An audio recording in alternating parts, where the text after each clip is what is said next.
Bom dia, Manoca. Bom dia, amigos ouvintes do programa. Algumas coisas realmente nesse país, que eu tipifiquei como o país da hipocrisia, eu realmente não entendo. Já outras coisas eu procuro não entender.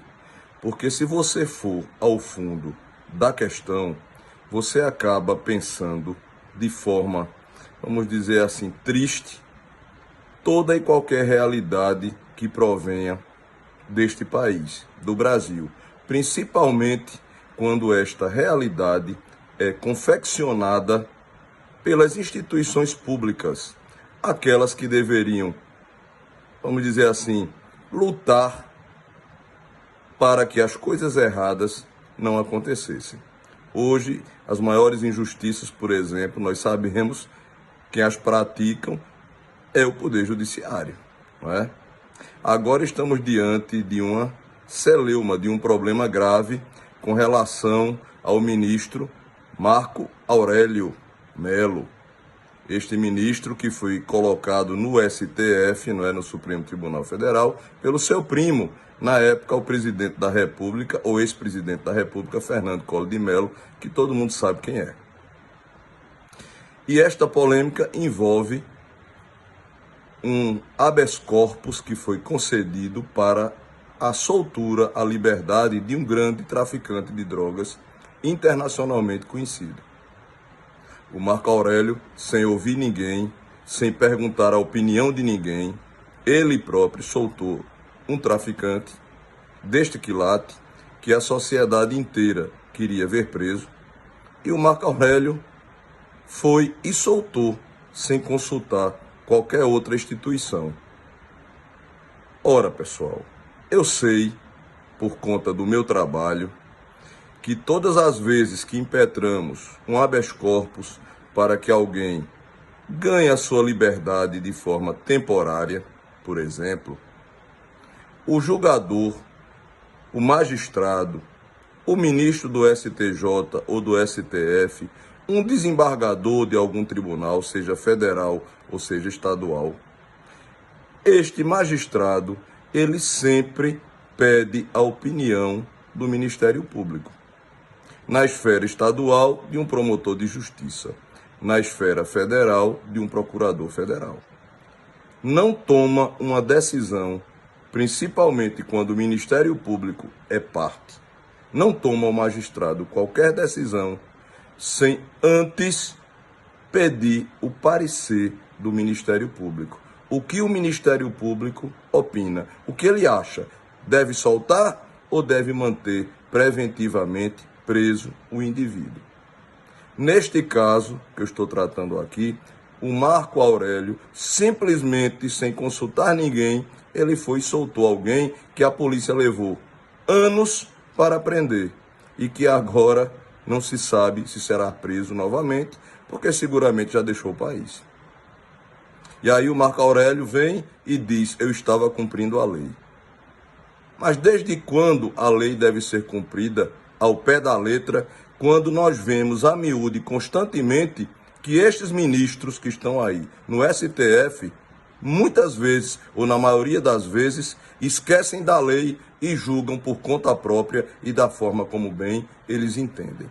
Por que a lei deve ser cumprida ao pé da letra quando é para beneficiar A, B, C ou D, e que a lei não deve ser cumprida quando é para beneficiar D, I, Y ou U? Por quê? Porque para uns casos a lei tem que ser aplicada ao pé da letra e para outros nem tanto. O certo, o ideal, o correto por princípio de justiça é que a lei fosse aplicada de forma única para todo mundo. Para uns, a lei deve ser aplicada ao pé da letra, como eu já disse. Para outros, nem tanto, segundo o interesse e a conveniência de quem está julgando. Agora, ele coloca a culpa na polícia e coloca a culpa no Ministério Público, Marco Aurélio, dizendo o quê? Dizendo que não manteve o traficante preso porque, por exemplo, o Ministério Público não requereu, não pediu que isso fosse feito. Mas porque ele não deu, na realidade, oportunidade para o Ministério Público opinar. Agora vem o presidente do STF, o ministro Fux, desfaz o que o Marco Aurélio fez, caça a soltura do traficante, que foi concedida pelo Marco Aurélio, não é? E manda prendê-lo novamente.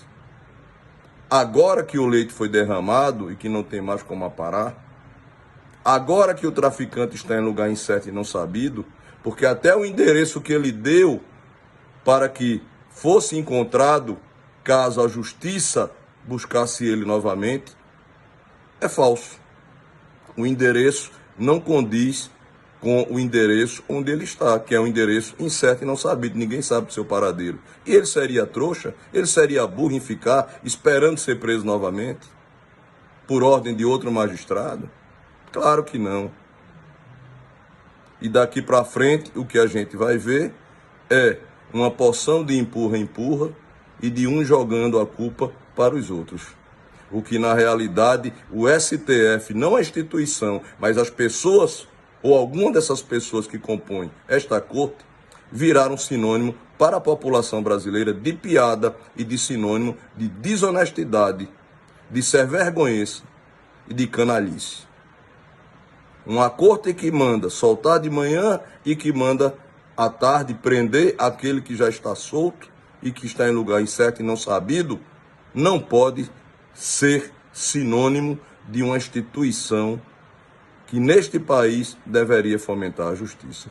Estamos diante de uma corte desmoralizada, e não por culpa da instituição em si, mas por culpa de alguns membros sem vergonha que vivem aí fazendo e acontecendo, usando para isso um abuso de poder que não deveria ter, para cometer todos os tipos de irregularidades, lesando a população brasileira, lesando a pátria e ficando tudo por isso mesmo.